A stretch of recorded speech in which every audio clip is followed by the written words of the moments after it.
Hello and welcome to this breakout session today. We are so looking forward to continuing our discussion and our look at early, broad, and sustained investments in children and families, and to an active and engaging discussion in this session. You've already met Dr. Kirabo Jackson. I hope you enjoyed his keynote address this afternoon.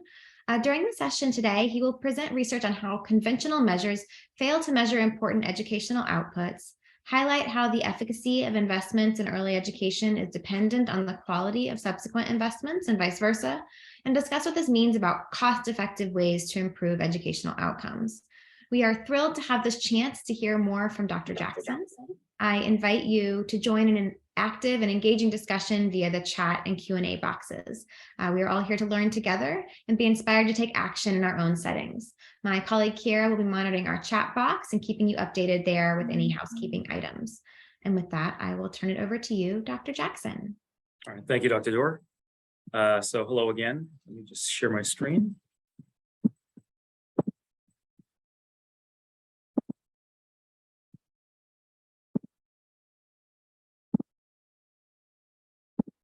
Okay, so in the keynote, I talked a lot about the extent to which test scores don't measure everything, and I sort of made it seem as though, well, these early childhood interventions are always going to have these amazing effects, and well, maybe that's not going to be the case. So today, or for this session, I'm going to talk a little bit about cases where things may not be so great, and also describe sort of how we should think about how to invest in education to make sure that the outcomes that we get are going to be positive. So the first thing I want to highlight is that details matter, obviously. So obviously, there are going to be some programs that are really, really successful and others that may be less successful. So we don't always expect the same outcome in all cases, in all settings. So, most evaluations of early childhood programs find positive effects, at least in the short run, but not all of them do. So I want to talk about a very well-known intervention, which is a Tennessee voluntary pre-K program. So this program was also a randomized control situation. They analyzed about 3,000 children from low-income homes who applied to oversubscribed pre-K program sites across the state of Tennessee. In this setting, applicants are randomly assigned to offers of admission or a waitlist. So it's a very similar situation to the Boston situation that I talked about earlier, and also the Head Start evaluation study as well, the sort of randomized control situation. So when they looked at outcomes, they found things that were sort of not particularly encouraging. So if you looked all the way to the left, you'll see that reading scores by the time these kids were in third grade, their reading scores were lower. The gray bars are for people who were in the voluntary pre-K. The black bars are for those who are not. So in this case, the treated group has lower outcomes than the control group.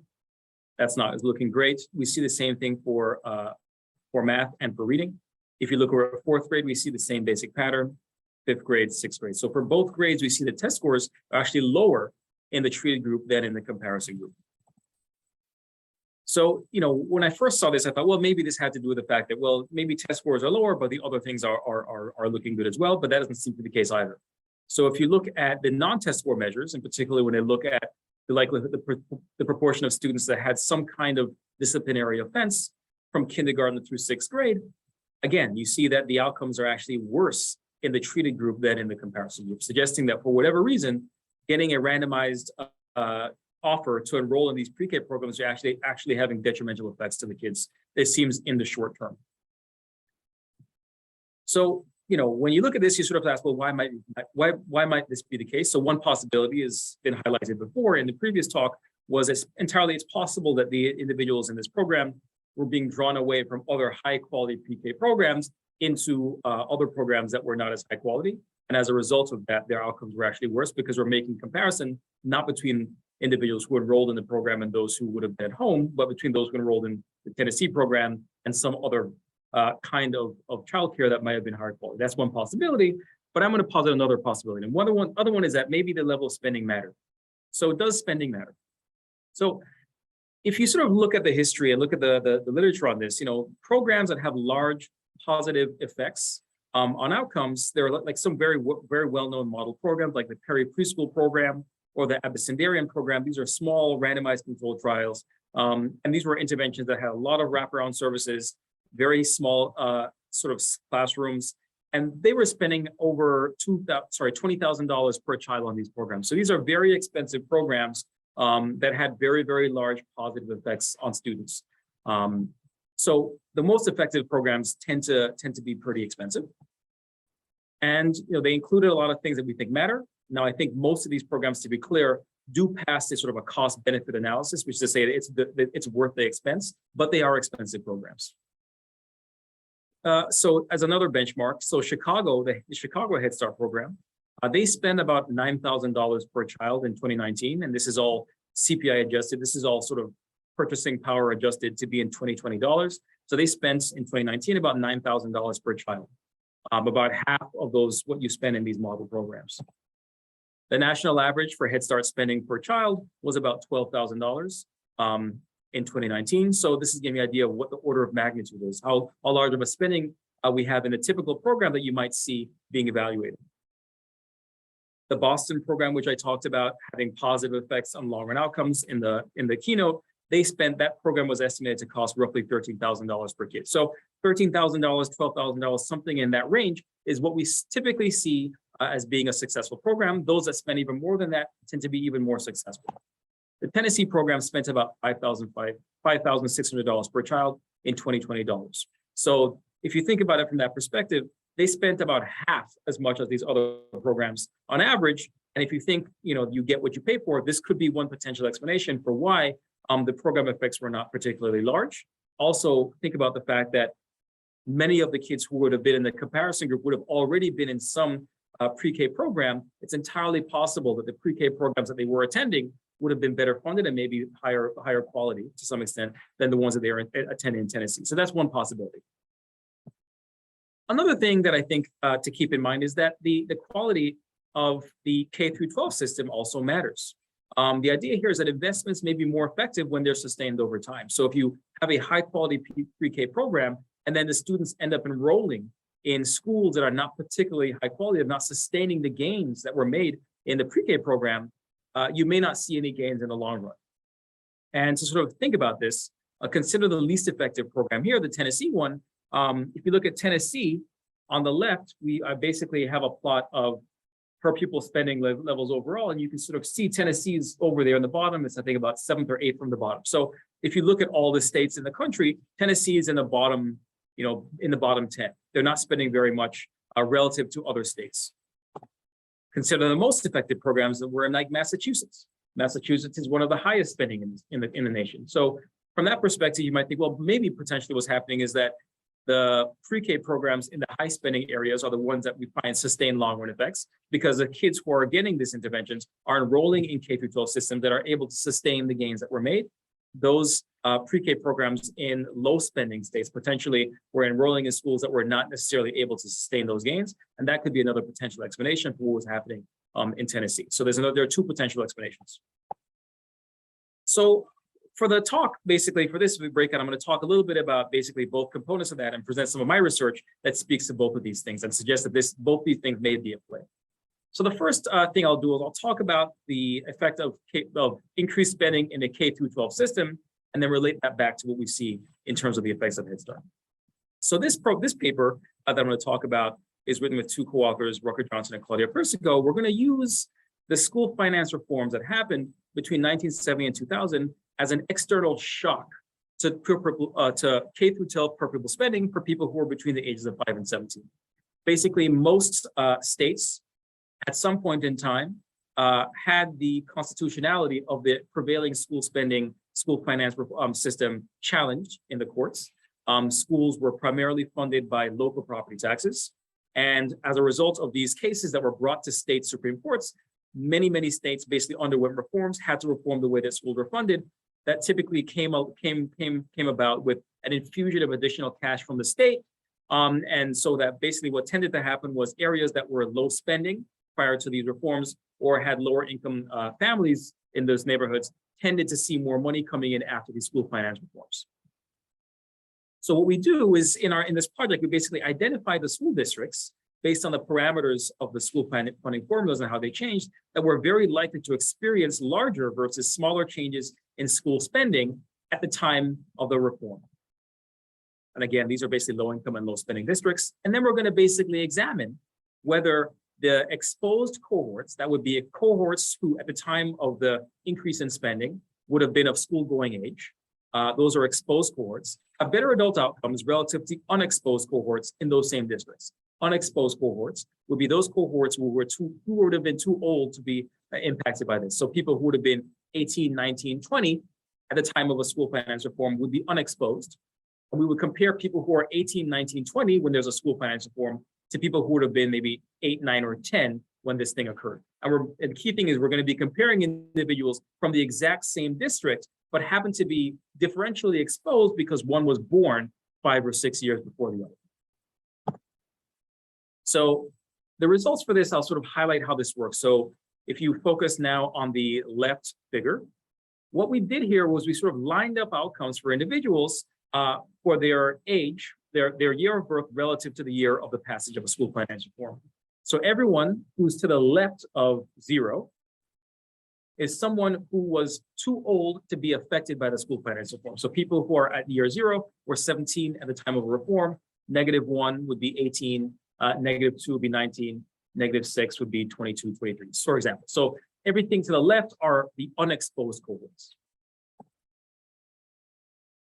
Now, in principle, we're going to look at the outcomes for cohorts who would have been young enough to be impacted. So those would be cohorts sort of 12 through 22. Those would be individuals who would have been 5 years old or older at the time of a school finance reform. And we can consider these people fully treated. These are people who the money came to their district when they were 5 years old. So that by the time they enrolled in the K-12 system, they actually benefited entirely by the reform. The cohorts in the middle would be the ones that are sort of partially treated. They got the money somewhere through their school age years. So on the left, we show what happens to the average spending level for areas that were basically high spending before the reform and high income before the reform. And these were areas that saw relatively modest increases in spending. And this is basically what we're documenting here. You can see the line is relatively flat. There is some increase by the time you get to the fully treated cohorts, but it's not large. The way you should interpret these numbers here, these are percentage changes. So we might see increases on the order of maybe 5 or 6% more per pupil spending over the entirety of an individual's career if they're fully treated in the low spending increase states, districts, I should say. And in the high spending increase districts, we see pretty clear increases in spending. For those districts, if you compare those individuals who are unexposed to those who are fully exposed, we're talking about on the order of about 20% difference in spending. So the per pupil spending level increased by about 20%. In this time period, average per pupil spending level were about maybe $5,000. We're talking about, in the 70s, $5,000 per pupil. So you're talking in the order of about $1,000 increase in the 1970s. So you might sort of ask yourself, well, so the basic idea is if we want to estimate the effect of this thing, then we should see, if we just sort of swapped out the outcome and instead of showing you the changes in spending, we showed you changes in outcomes, and we should see that outcomes are also larger for the exposed cohorts relative to the unexposed cohorts. And this difference should be even more pronounced for those districts that saw larger increases in spending over time. And that's going to be our strategy. So the first outcome I'll show you is years of educational attainment. So first, you see in general, there's no trending going on over time between those that were sort of 17 years old and those who were sort of 24 years old before the passage of a school finance reform at the time. And then when we look at areas that saw very, very small increases in spending, we don't really see much evidence of any effect on educational outcomes. The years of education don't really change at all in those districts. By way of comparison, if we do the same thing, comparing the younger to the older cohorts at the time of the reform, we see that the cohorts that were younger and therefore exposed to larger increases in spending when they were in school, they do have more years of education in adulthood later on. Using these patterns, we basically find that a 10% increase in spending leads to an additional 0.31 years of education. This is in the K-12 system. And for children from low-income families, if you increase spending by 10% across the entirety of an individual's K-12 career, this increases years of education by about half a year, 0.46 years. I'll show you similar figures for their earnings later on. So if you look at the adult wage, again, For those cohorts that were too old to have been reasonably affected by the school finance reforms, we don't really see any changes over time relative to the cohort that was 17 years old. In the areas that saw small increases, we don't really see much evidence of anything. It looks like it could actually be dipping down, but it's really bouncing around zero. We don't really see much evidence of anything. In comparison, in those areas where there were large increases in spending, we see evidence of increased educational attainment, specifically among those younger cohorts who are exposed to higher levels of pupil spending. So taking these numbers together, we basically find that a 10% increase in school spending in the K through 12 system during the entirety of an individual school age years between the ages of 5 and 17, increase that by 10%, you get about a 7.7% increase in the wage on average. If you focus in on low income children, then that increase is about 9.6%. It's almost one-fold. You increase spending by 10%, you also get approximately 10% increase in wages among the low income children. If you look at poverty, I'll go through it more quickly. You do see evidence of a slight reduction in poverty, potentially for those cohorts that were exposed to small increases in spending. And this is the likelihood of being poor as an adult, to be clear. So we're looking at the exposure as a child on whether someone is poor as an adult. And then we see a clear drop in the likelihood of being poor as an adult among those exposed cohorts. So we're seeing a pretty appreciable positive effect here. A 10% increase in school spending leads to a 2.6 percentage point reduction in the likelihood of adult poverty. For those from low-income families, this decreases about 6.2 percentage points. So what I've shown you is focused mainly on the K through 12 system. And you might think, well, for spending to be most effective, I'm going to argue it should start early. So we know that children born to less advantaged households and communities tend to experience lower levels of education, employment earnings, health, and general well-being as adults. And these differences tend to manifest pretty early in childhood and they grow as they age. Suggesting that if we want to try and remediate some of these ill effects, you should really start early rather than later. So that sort of leads us to think about what happens if we increase spending on Head Start early on. I want to talk a little bit about the idea of dynamic complementarity and how this sort of frames the way we can think about this. So dynamic complementarity is the idea that early investments in human capital, and that just means the skills and competencies we take to the labor market, human capital. The early investments we make in human capital can actually make subsequent investments more productive and vice versa, which is to say the effect of a pre-K, having a good pre-K system might make each additional dollar I spend in the K through 12 system more effective at raising wages or reducing criminality. And conversely, it may be the case that when I have a pre-K program, the pre-K program is going to have a bigger effect on reducing poverty later on if the kids are subsequently enrolled in a high-quality K through 12 system. That's the idea of dynamic complementarity. The two things work together and complement each other. And if this is true, then the effect of a pre-K, you could consider that being sort of A. The effect of a good primary and secondary school system, K through 12 schools, would be B. If you have dynamic complementarity, then the combined effect is actually greater than A plus B. So you get sort of more bang for your buck if you do it this way. And this is actually really important for thinking about how to structure your education system, because it means when you structure your education system, you have to think about how much is being spent in K through 12, how much is being spent in early childhood, and those two decisions should be made in concert. Right now, they're being made in total isolation from each other for historical reasons. So we think that early education is going to be more effective if this model holds when followed up with high quality schooling environments. So what we do in this paper, so this is a follow-up paper where we basically take the same infrastructure that I just described for estimating the effect of school finance reforms on student outcomes, and then we're going to see whether that differs for areas that had a Head Start program established before versus did not. So we're going to study the interaction between pre-kindergarten, specifically Head Start, and public K through 12 spending. We're going to track the long-run outcomes beyond test scores of these individuals, and then we're going to use the rollout of Head Start, which I mentioned before, as an external shock to early education, early childhood education. So we're going to compare exposed cohorts to unexposed cohorts from the same districts. And we're going to use, like I said before, the court-ordered school finance reforms as an external policy shock to the quality of K through 12 education. And we're going to combine both policies to explore the effects of the combination of early and late public human capital investments. So as a brief background on Head Start, I think most people are familiar with it. It was established in 1964 as part of Lyndon Johnson's War on Poverty. It's a national federally funded program that was designed to improve the human capital of poor preschool-age children. It included nutritional efforts for both parents and children to enhance nutrition in the home and also provide nutritious meals for children when they're at the center themselves. It included health and development screenings and connected families with medical and dental care and mental health services to make sure that it's not that the child was well taken care of outside of the school and also the family themselves. And then third component is actually curriculum to enhance literacy, numeracy, reasoning, and problem solving, and also this decision-making skills. So the curriculum was not just about making sure they can read and write or be ready to learn to read and write. It really was a whole host of things that would include what I would call socio-emotional learning, but it also had these additional wraparound services. So it's actually a very thoughtful, holistic approach to improving the human capital of children. That's what Head Start is.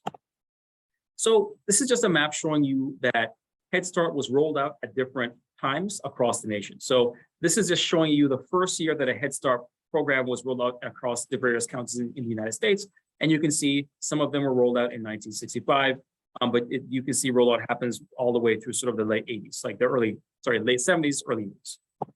And depending on where you lived, you might have been exposed to a Head Start center in the 60s, 70s, or 80s.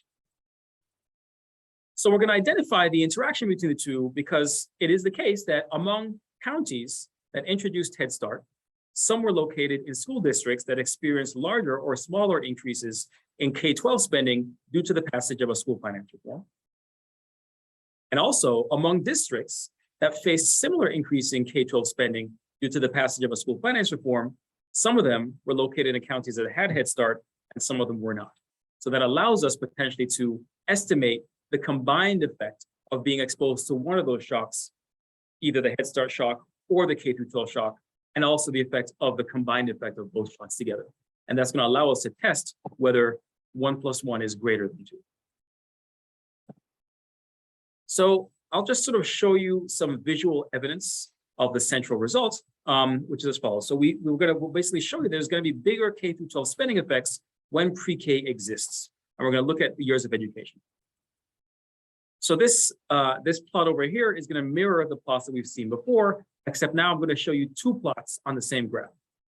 So if you focus on the graph on the left, to the left of 0, these are all the cohorts that were too old to be affected by the school finance reform. Again, year 0 would be people who were 17 years old when a school finance reform happened. Year -1 would be 18, 19 would be -2, and so on and so forth. So when you get to -10, you're talking about people who are 27 years old when a school finance reform occurred. We would not expect there to be any effects on them, and that's what we see. There are two different series here. One series is for individuals who lived in a county that had Head Start at the time, and the other is a series, which is a dashed line, are counties that did not have Head Start over time. So I'm going to show you what happens to years of education for areas that saw a small increase in per pupil spending, where one area had Head Start and one did not, and I'll show you the same thing when there was a large increase in per pupil spending. So the graph on the right basically shows you the same thing for areas that had large increases in K-12 spending. Okay, so now I'm going to focus your attention back on the graph on the left.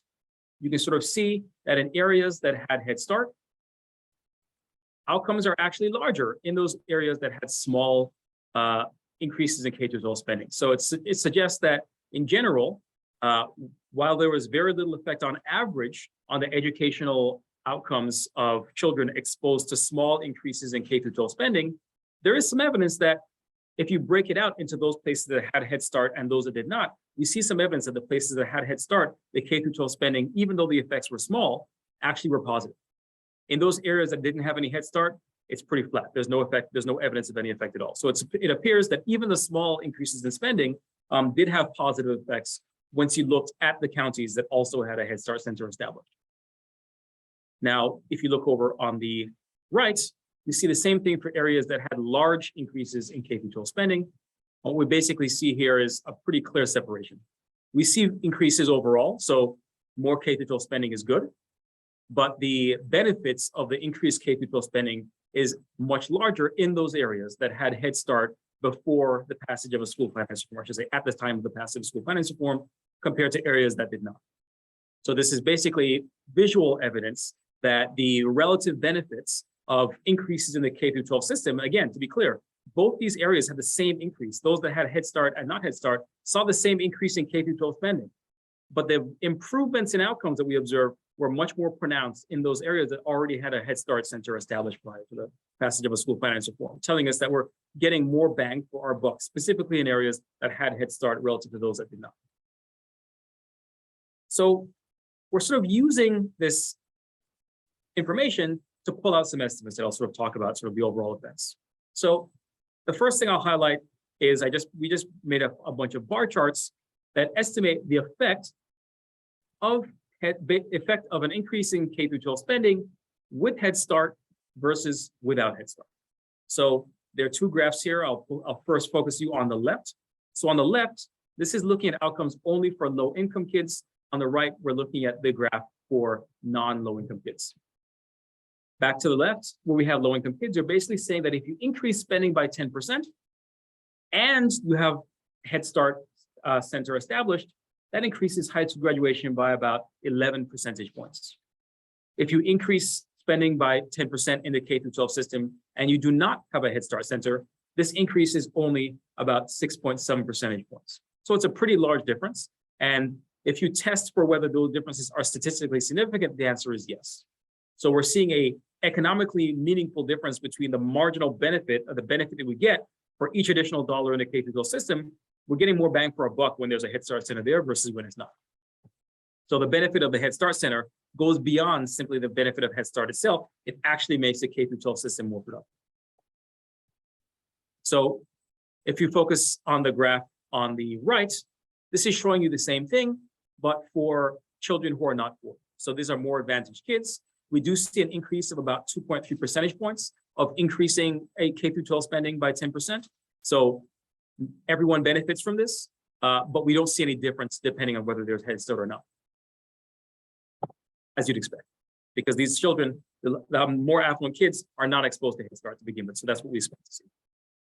So the next thing I'm going to show you is basically similar things, but asking what is the effect of Head Start depending on whether the kids are exposed to average spending levels that are 10% below average or 10% above average. So if you look at the left, looking only at poor kids, what this is showing you is that establishing a Head Start center in an area on average increases the likelihood of graduating high school by about 10 percentage points, which I said before. But if you do it in an area that had K through 12 spending that was 10% below average, this increase is only about 6 percentage points and actually is not statistically significantly different from zero. But if you do it in a place that has 10% higher K through 12 spending, the effect of the Head Start center is almost 15 percentage points. So we're getting a much more pronounced effect of Head Start spending when students subsequently enroll in better resourced K through 12 schools. On the right, this is showing you the same figure for kids who are not poor.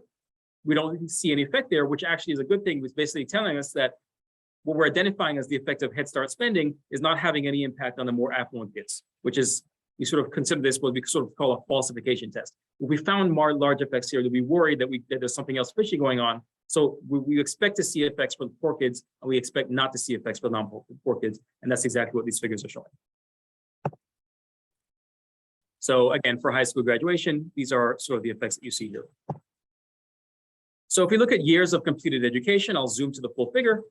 You basically see that if you increase Head Start, having Head Start access in areas that don't spend much on K through 12 system, if you look all the way on the left on that third bar, where it says 10% decrease, areas that are basically children who are exposed to Head Start and low levels of K through 12 spending, we see no effect on their years of education. We see their increases by about 0.3 years on average. And in places that had K through 12 spending of 10% above average, it's about 0.6 years. Again, if you look at the children who are not poor, we really don't see much evidence of any difference there, which is exactly what we expect to see. Looking at the effect of K through 12 spending, again, increasing K through 12 spending by 10% increases the years of education by about 0.4 if there's a Head Start center present, and it has a very small effect which cannot be rejected as being different from zero if there is no Head Start center present. Among the more affluent kids who are not poor, we see benefits to K-12 spending, but it does not vary depending on whether there's a Head Start center or not, exactly what we'd expect to see.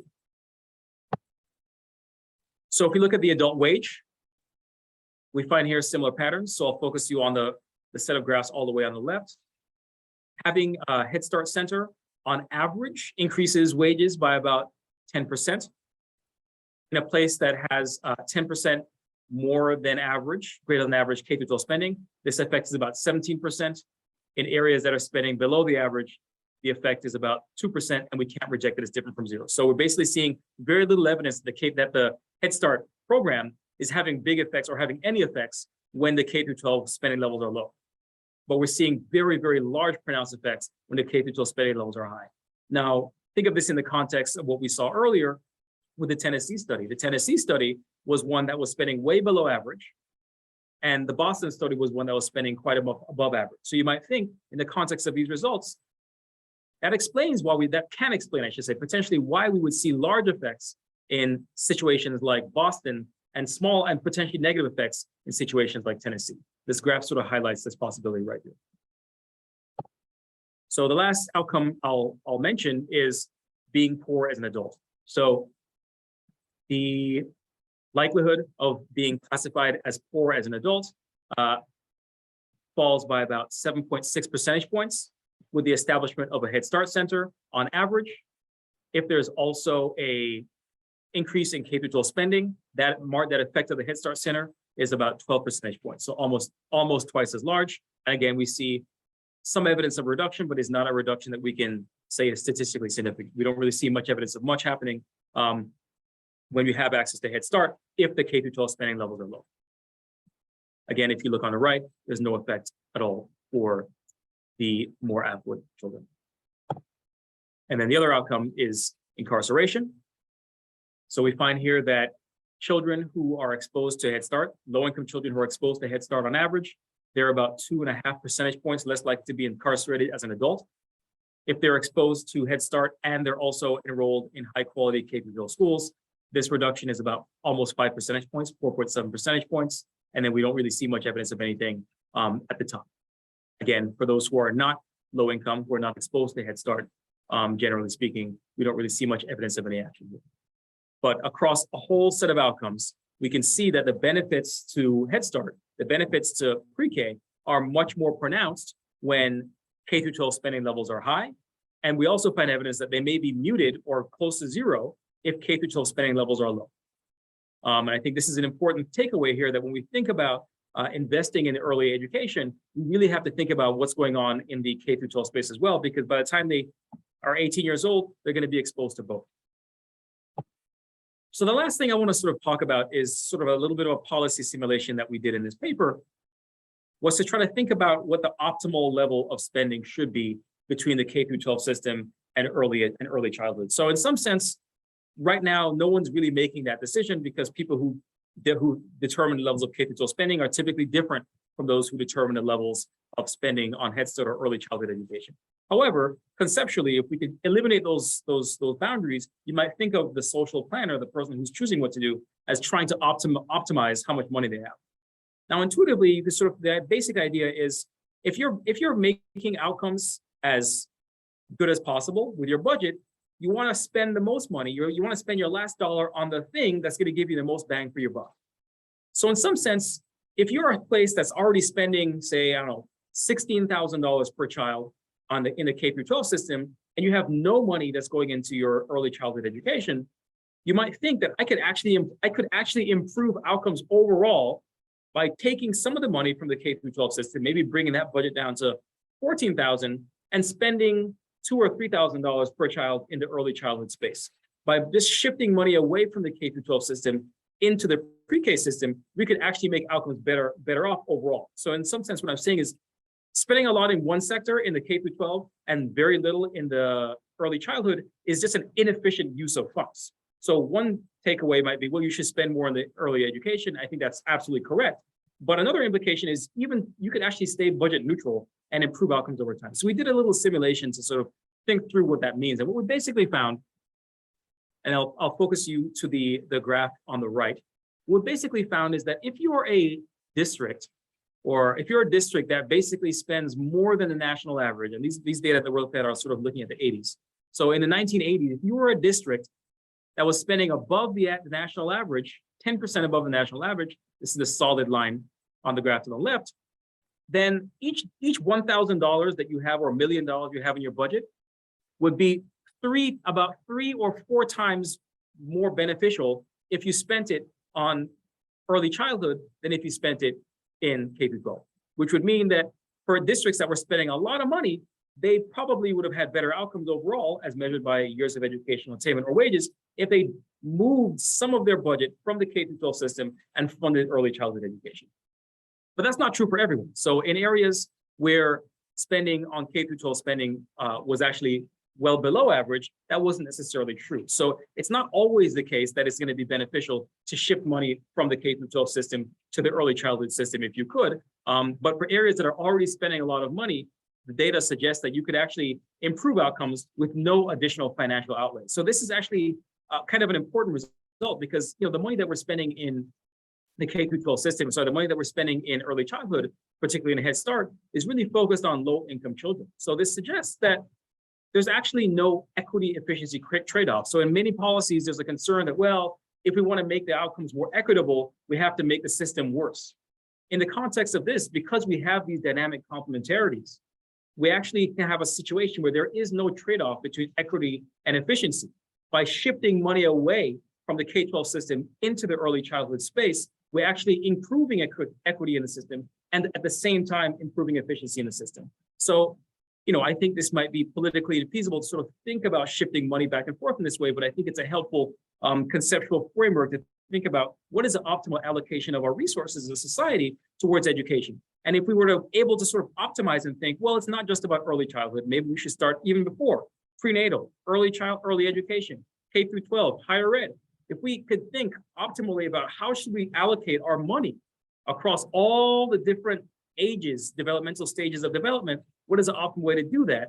The way that we're doing it right now is probably not optimal. And I suggest that the way that we have it right now, we're probably underfunding the early childhood space and overfunding in a relative sense, the K-12 space. And just by order of, to give you a frame of reference, right now, Ohio is pretty close to the national average in terms of K-12 spending. And based on our calculations, that means that Ohio could benefit on average by this shifting as well. So Ohio is a place that's probably relatively underfunding the early education space as well. So to conclude, early education is important for long-run outcomes. Programs may differ in their effectiveness. So some programs are going to be more effective than others. When we looked at sort of spending levels, we found larger effects of Head Start when the dollar amount was higher. And the quality of the programs matters. The funding levels matter. The more funding you have, the better the program is likely to be. We don't measure funding quality directly in our data, so we don't measure program quality directly in our data, but we can measure funding levels. And generally, we find that higher funding levels for Head Start was associated with better outcomes for the kids. So funding levels matter, probably because funding levels are correlated with program quality as well. You can hire more teachers, you can probably do more services, et cetera. There's an interrelationship between those two things. So I think the main takeaway is that investments should be made early in the children's lives, and they should be sustained over time. The research I've talked about now talks about age basically 3 and 4, but you can make an argument that maybe we should be going down even younger. So with that, I will conclude and take questions. Thank you so much, Dr. Jackson. That was really fascinating. We will be taking questions for Dr. Jackson now. We have a couple in the chat, but please continue adding those there and I can get them answered for you. The first question is one that I had as well when listening to your talk today, was about what's happening with that spending. And I don't know if your data can answer this or if you sort of just have some ideas from your reading of other literature, but the data you're talking about today is overall spending, right? Do we have any sense in the literature about what that spending entails and whether spending on certain areas like developmental programming or materials are specifically beneficial, or if investments in staff pay, what's contributing? So like where is that spending happening, and does that make a difference here? It is a good question, and I don't have any answer to that. So yeah, basically we don't have, we looked sort of nationally, and there was no way for us to identify exactly what's going on. So, I think, data are getting better. We're getting better availability of data to sort of shed a light on this. But, until the data requirements are such that people have to report what their spending is on, which I don't think is the case at this point. It's hard to know. Yeah, absolutely. A limitation of this type of macro level data. Right. Yeah. I had one question about the low versus high predicted spending in those models. And maybe I missed something in sort of how that low versus high predicted spending was determined. But when you break it out by spending, are you violating sort of one of the assumptions of the regression discontinuity design at all? So could there be other differences in districts with low versus high predicted spending that could be driving some of those results? Yeah, so the short answer is probably not, and I'll explain why. So the idea behind it is that the school finance reform occurs at a particular point in time. And we're only comparing districts to themselves. We're comparing District A exposed cohorts relative to unexposed cohorts. So we're not comparing, two different districts. We're comparing individuals who are basically born in the same district, but happen to be different ages when a school finance reform occurs. So that's the key thing. So by making that comparison, we're not comparing high versus low. We're really comparing exposed versus unexposed in the high versus in the low. So that's the key thing. So the way that we determine what's high versus low is we go through the data and we don't use the actual spending levels. So these are technical pieces I didn't go through, but I'm happy to. We didn't go through and try to find places that increase spending a lot and places that decrease spending a lot. What we did was we said, well, based on the way the language was in the data that said, this is how we're going to fund our schools, you can see that places that were low income in 1965, before the school finance reform even happened, you can see that those were areas that were more likely to have experienced a large increase in spending when the thing occurred. So it's sort of saying, let's look in the data before anything even occurred, before school finance reform was even something people were thinking about. You can pretty much identify based on the income levels and the spending levels of the districts where we're likely to see shocks in terms of increases versus decreases. So that's how we get around that. And then the comparison is amongst those places that you identified historically that you can tell we're going to basically see increases in spending. Do we observe outcomes that are more, do we see improvements in outcomes that are more pronounced when you compare cohorts within the same district that are exposed versus unexposed, and are the increases larger in those areas that had larger increases versus smaller increases? Great, that's helpful. Thank you. We had another question come in the chat. Do you think a national database would be beneficial for early Head Start centers to report about the success of their programs in relation to future results for students? Or would something like this even be possible? You're asking if I think a national database of just in terms of like outcomes I think that would be great. I think that would be fantastic. Yes. Absolutely. The second part of the question was, do you believe that's even possible? Which maybe neither of us are qualified to answer, but. Well, I mean, one thing I'll say is even the Head Start centers are funded by federal dollars. Right. So, if, like, for example, ESSA, under the Every Student Succeeds Act, now individual schools have to report information about what they're spending their money on. I think some of the reporting guidelines are actually becoming stricter in the future. They're thinking about that. So, when you're receiving federal money, then I think it's certainly possible to attach some requirements of collection of data. So I think that's certainly possible. So the short answer is I think it's possible, but as long as there was some political will at the federal level to make that happen, then I think it could happen. Right, absolutely. There are certainly requirements on data reporting when you have federal grants, when you're getting money from the federal government for research. So why not? Why not for funding our students? Yeah.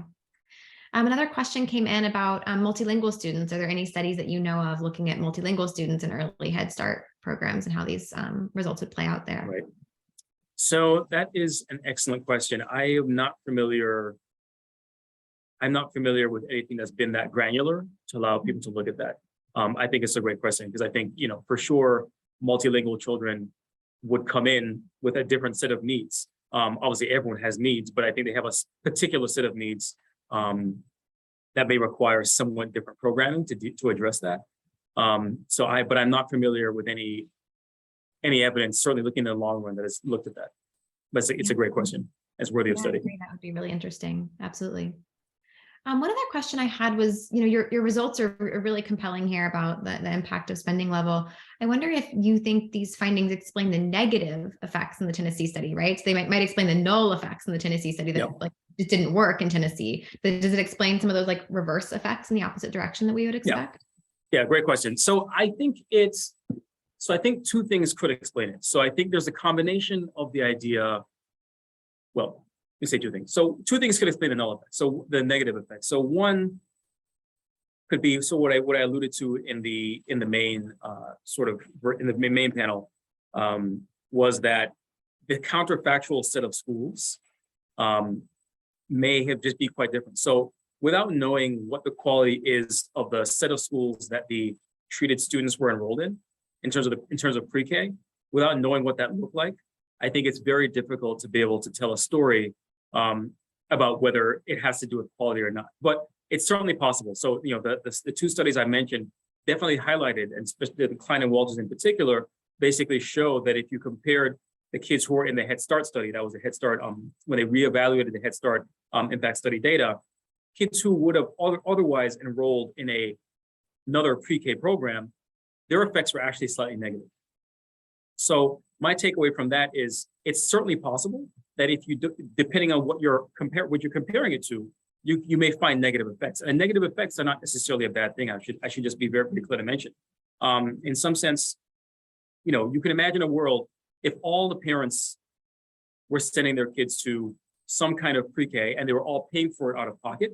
And then some program came and said, we're going to have universal pre-K. We're going to offer free pre-K to parents. Maybe a bunch of parents take it up.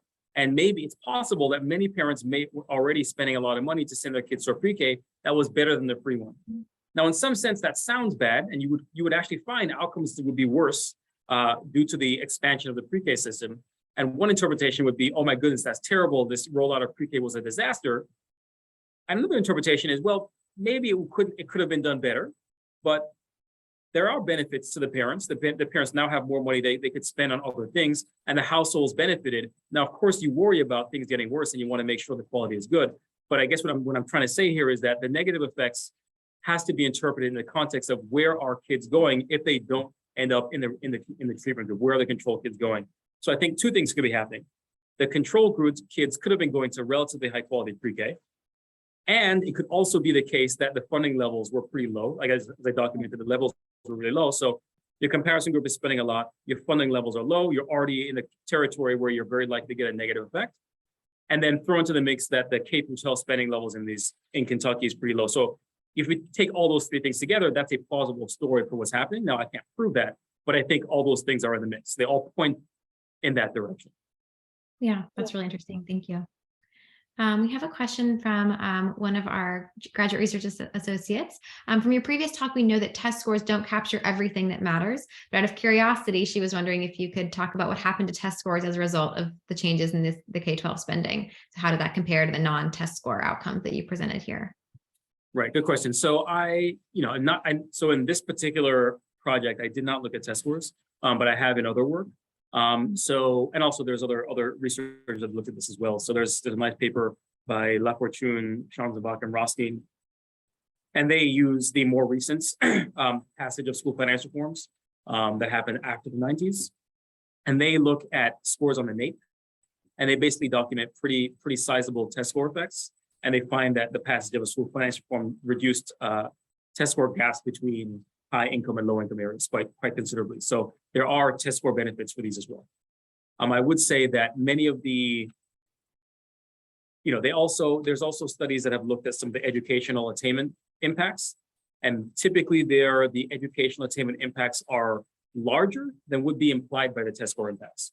This is also something we see for Head Start. So there's a nice paper that looks at the effect of Head Start on the likelihood of being incarcerated by Andrew Barr and a few other researchers. And what they found there was that when they looked at two interventions, one was, I think was the Head Start, the other one was, I think was called Smart Start in North Carolina.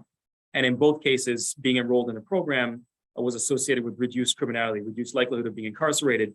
And in both cases, the effects on incarceration were much larger, like 3 or 4 times larger than the effect that you would expect based on the test score effects. So even in cases where we do see test score effects, typically they understate the kinds of benefits you're going to see in the long run. Yeah. Great. Interesting. Thank you.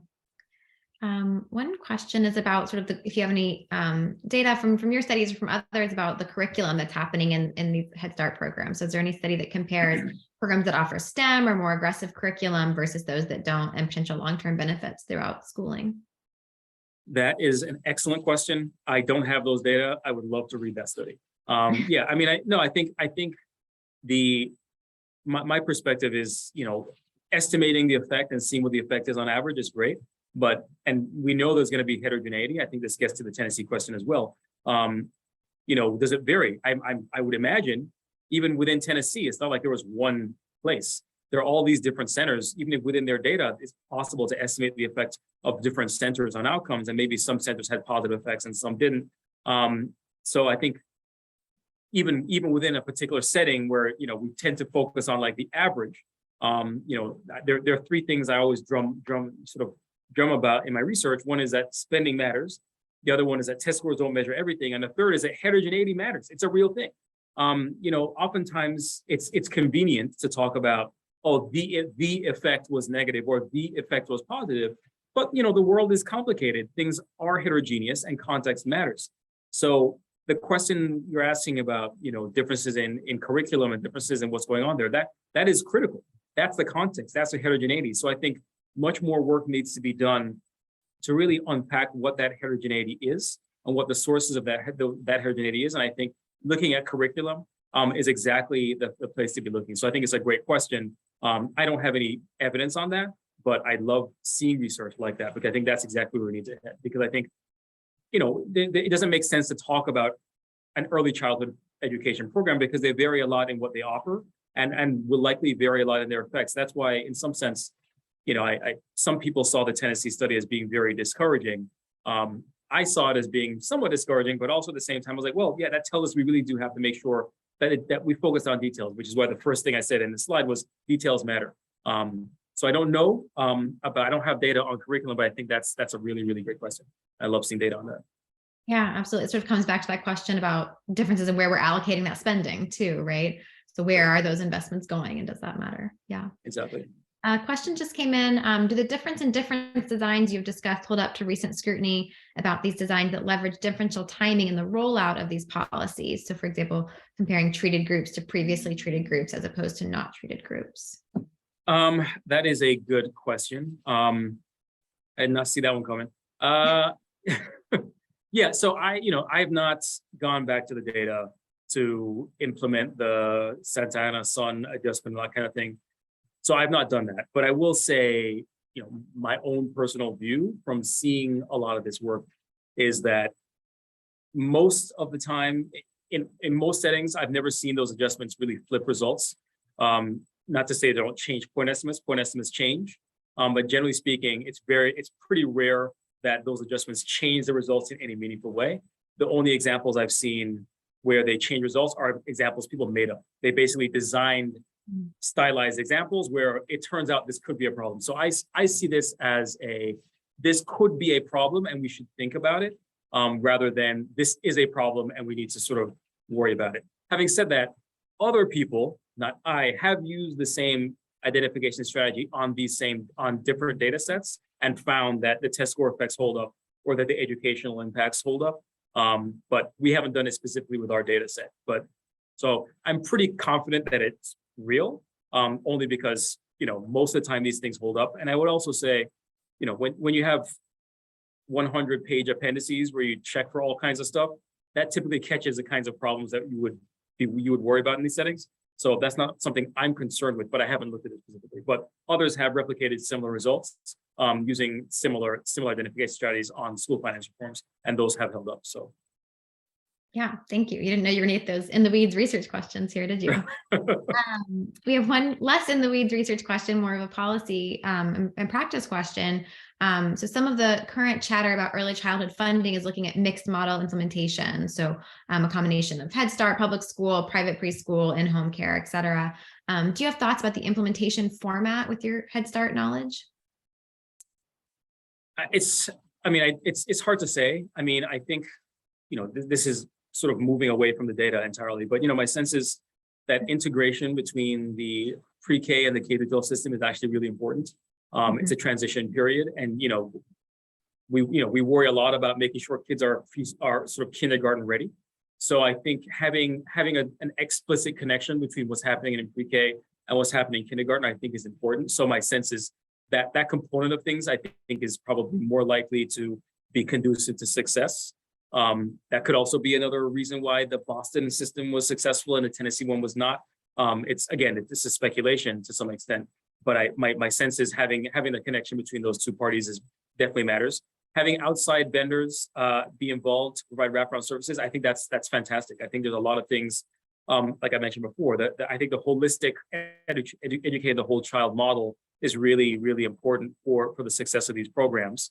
I've not seen any sort of quantitative analysis of the extent to which programs that sort of focus on academics versus those that have wraparounds really makes a difference. But there are some meta-analyses that have sort of documented that this is generally the case. So the ones that are more like play-based and have more wraparound services tend to have larger effects than those that are sort of more kindergarten ready. So I think the mode of implementation matters. So my sense is wraparound services are great, and also having some form of connection to the kindergarten system is also beneficial. Yeah, that's really helpful. Thank you. Well, this has been a really wonderful presentation and conversation. Thank you again for sharing your work with us today, Dr. Johnson. Thank you so much. Thanks for having me. And thanks to all of our attendees for joining us today. Our last event for this afternoon is a policy panel, which starts at 3:15. So we get a little break here, but I hope that you will all join us for that. It looks like it will be a really fascinating discussion thinking about how we can apply some of the issues we've been talking about today in a policy context. So I hope to see you all there. Thank you so much. Thank you.